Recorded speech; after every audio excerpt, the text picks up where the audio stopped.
माझे पूर्ण नाव परिमल सुरेश नागरे.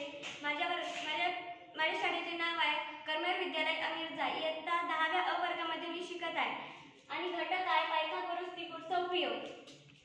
माझ्या विषयाचे नाव आहे काटकोन त्रिकोणाच्या दोन बाजू दिलेल्या असताना तिसऱ्या बाजू शोधण्यासाठी सोपी पद्धत मी तुम्हाला सांगणार आहे.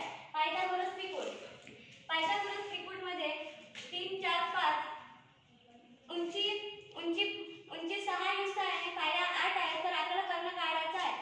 तर पायथागोरस त्रिकोणामध्ये 3, 4, 5 तर 3 चा आपण पहिल्यांदा काढा क्लिअर करून घेऊया. 3 1 3, 3 2 6, 3 3 9, 3 4 12, 3 5 15, 4 1 4, 4 2 8, 4 3 12, 4 4 16, 4 5 20, 5 1 5, 5 2 10, 5 3 15, 5 24, 5 5 25.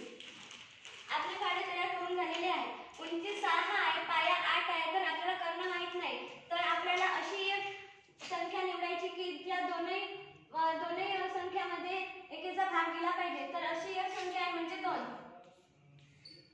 2 चा किती वेळा 2 बेक बे बेदून 4 बेत्री 6. 2 चा 3 वेळा भाग दिल्याने 6 ही संख्या येतो. आणि तशा प्रकारे 8 चा पण करायचा आहे. 2 चा बेक बे बेदून 4 बेत्री 6 बेचू 8. 2 चा 4 वेळा भाग